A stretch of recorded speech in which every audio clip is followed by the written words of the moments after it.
Okay, starting with the Excel portion of this March 15 question paper 3-1. Load the file M15 rates.csv.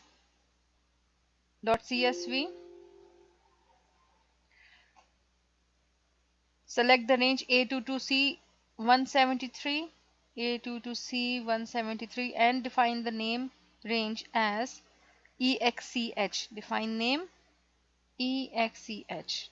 Okay, scope is the workbook. This is the screenshot that you need to take if you are asked. Okay, save this file so that the name range can be used in steps 28 and 29. So if you save this file, okay, some features in your workbook might be lost if you save it as a CSV. Do you want to keep using that format? Meaning that the name range that you just did, it might not be usable if it's still CSV. So do you want to keep using? No. It will ask you what format do you want to save it as. So you will save it as a workbook. Okay. So it's already saved here. Alright.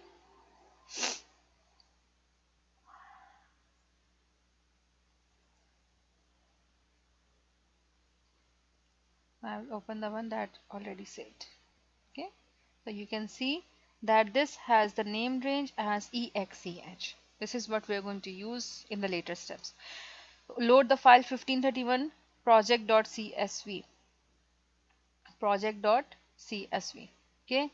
Save this as a spreadsheet. They are always saying spread it as a spreadsheet. Okay. So always remember to save it. Most of you are doing this, not most of you, of course, some of you are doing this mistake that you don't save it and you keep doing the work, and it does not save the formulas, it just save the values. So save as. Okay, and then the workbook. Okay, I'm just going to name it as 1 because I have already done it. Then place your name, center number, calendar number in the center of the header. Okay, there should be a header. Insert a header and footer. So in the center of the header, name, number, and the center number. You can see the center. We are using TER, which is US spelling, so we are going to use TRE. Place automated file name and the file path on the right in the footer. Okay, on the right, come down to the footer. On the right in the footer, place the automated file path in the design. You will have page number, file path. Okay, file path and the file name. Path and file, this will give you the file path and the file name. You can see as it is very long, so make sure that your instead of saving it in the desktop, you save it in drive D directly, like make your folder in drive D with your name or the like the variant, and then use it here. Okay, enter a function. Now these are the three I think three questions these ask are for the functions or the formulas. Enter a function in cell E3. Go to cell E3. I'm going to go to the normal view. Check the normal view. Cell E3. Let's just arrange this a little bit. Okay. March conversions project. Project code, animal, project location, donations, local currency, name, exchange rate for $1 and the value in local. So these are the things that you should know that what you have to do. In E3, this is what we have to do. In E3, look up the name of the local currency for the project location. Okay, look up the name of the local currency. So you have to see, you have to look for the data. Where is that data? There should be some kind of a list somewhere, either in the other file like here, or in the same file and placed somewhere else. So here we have country, we have the currency name, we have the rate. So what we need here, the local currency for the project location. We have the country name, project location, that is the country name, and we have the local currency name here. So what we need, country and the currency. How will you use the lookup? In the lookup you have to see is it an horizontal lookup or is a vertical lookup. Vertical lookup is of course, and the data should be arranged in the columns. So here is the same case. VLOOKUP looks for a value in the leftmost column of a table and then returns a value in the same row from a column you specify. By default it is in ascending order. Don't have to concern yourself with the ascending or the descending order. Okay, the value that you want to search, it should be in the leftmost column. Okay, and for example if it finds it, then it will return the same value in the same row. It will return the corresponding value in the same row from the column you specify. You have three columns here. Country is the first column, currency is the column 2, and rate is the column 3. So lookup, lookup value, what is the value do you want to search, which is the project location. Okay, table array, what is the table array here? We have already defined it. Okay, so you can use the EXCH.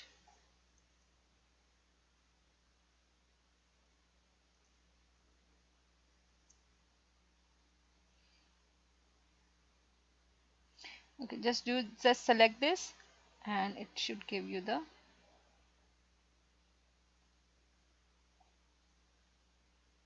EXCH. Okay, then comma, column number index, meaning which column do you want to return the value from. We want the local currency name which is available in the second column, so we will write two column here. And then range lookup, do you want an exact match or approximate? We want the exact match. Here press enter and this should give us this. Replicate this formula down. Same as exchange rate for the $1. Enter a function in F3 to look up the exchange of the local currency for the project. So you have again that you will use the third column here because you can see the rate is given in the third column. Okay, so what I'm going to do, I'm just going to copy and paste this here.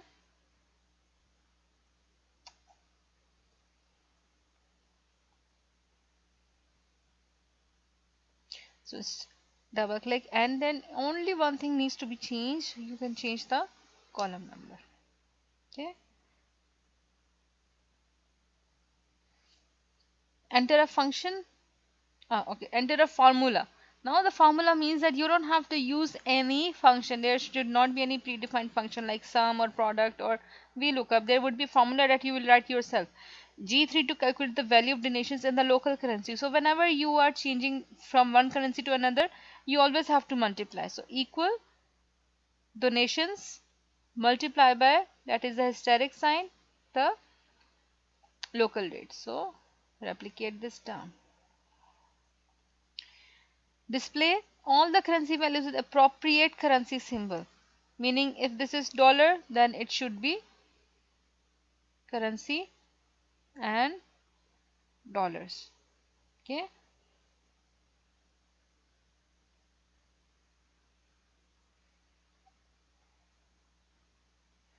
values in the Malagasy array as an integer. Okay,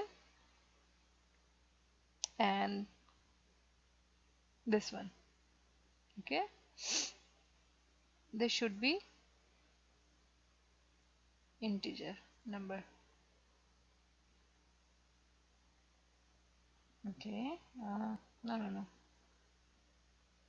this here.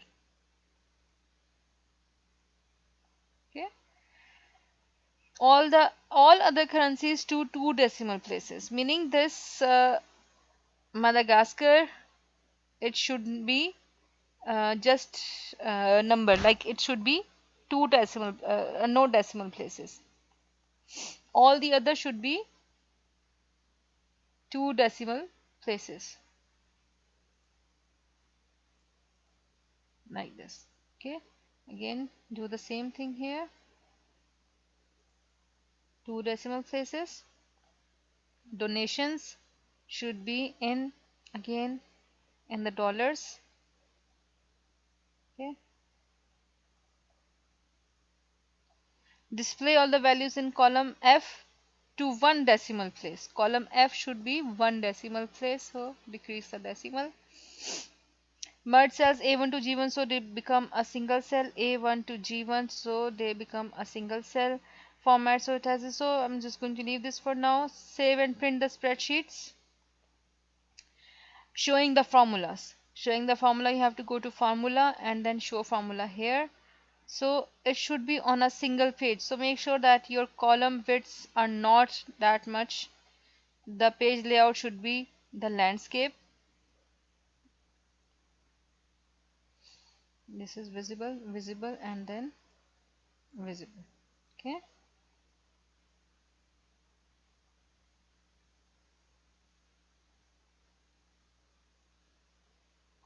You can check the print preview. Okay. Right now you can see it is coming on two pages. Okay, you can see one of two, which should not be. It should, all the columns should be on a single page. So what you are going to do, on the left side you will see scaling. Scaling, fit all the columns on one page. Okay, so this is the correct way to print your with this worksheet. So you can see that all the formulas are fully visible. You can easily see them.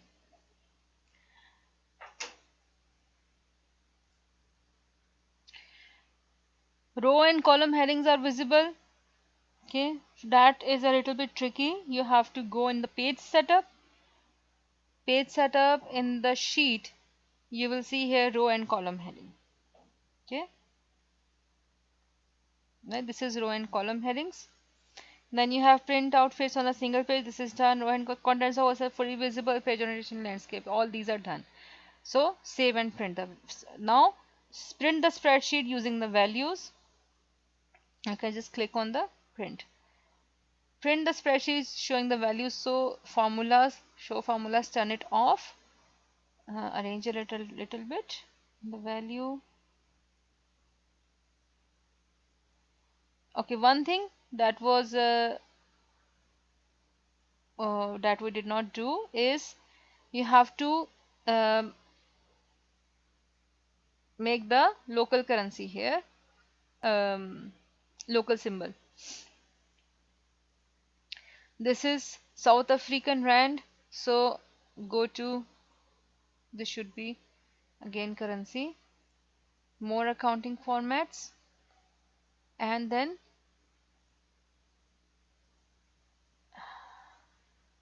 okay, you will search for the South African Rand. Let's see if we find it.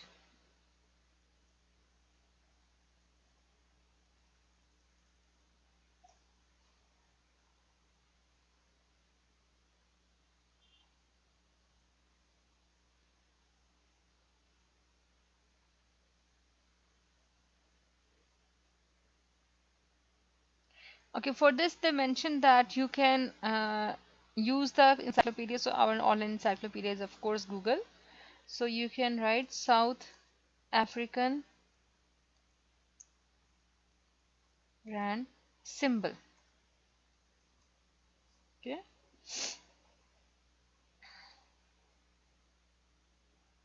So the symbol is R. R, or code is ZAR. The sign is R and the code is ZAR. So let's see if there is any R here. Okay, you can see R, South Africa. Then we have Tanzania. So you can Google each and every, and then you can make the changes. Okay. Print the spreadsheet showing the values. Make sure that row and column headings are not visible. Okay. And it is, the contents of cells are fully visible. Prints in a single page. So you can print, they are visible. So you have to uncheck the option in the page setup in sheet and then uncheck row and column heading. So you can see that all the values should be visible. Okay, All the values should be visible, and there should be no column headings or the row headings. It should be on a single page. Again, if it's not coming on a single page, so fit all the rows on one page in the scaling, right? Then we have examined both the spreadsheets and extract a list of all the countries which have the word African in their country name. Okay, extract a list of countries which have the word African in their country name. So let's see, we have these two spreadsheets. Okay, extract both the currency. Okay, ascending order of currency, you will select sort ascending order from A to Z. Okay, and then descending order of country,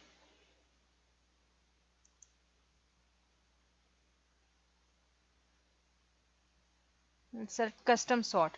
In the custom sort, sort by currency A to Z, add level, then by country Z to A. So this is the sort that you need. Okay, first by currency, sort on the values, order A to Z, that is ascending order.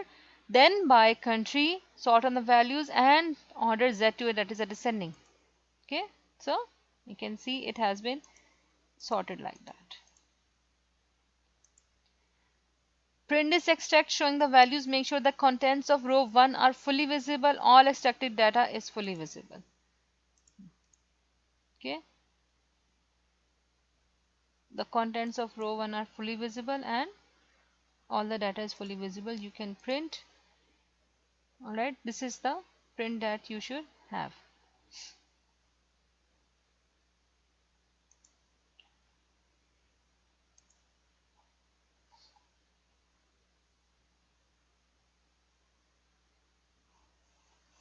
Then save and print your evidence document.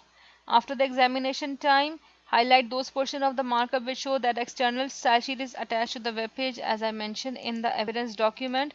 So you have to highlight this line. Okay, let me highlight it for you.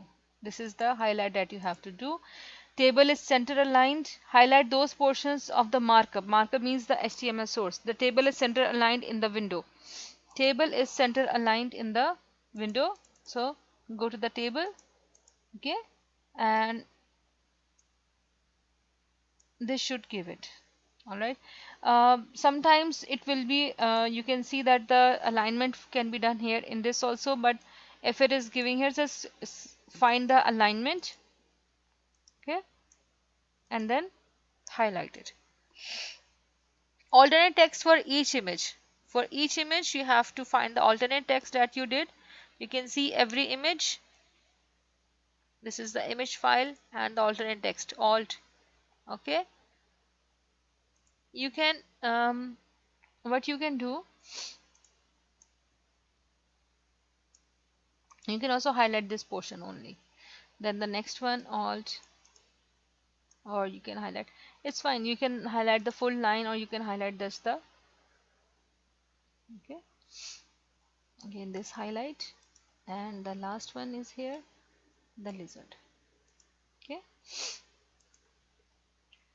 the hyperlink from the large image opens this into a new window. So this is the line that you have to do the hyperlink thing. So go to the hyperlink. Where is the hyperlink? This. Okay, these are the highlights that you have to do for your paper. Write the today's date, write the date in the field. Okay,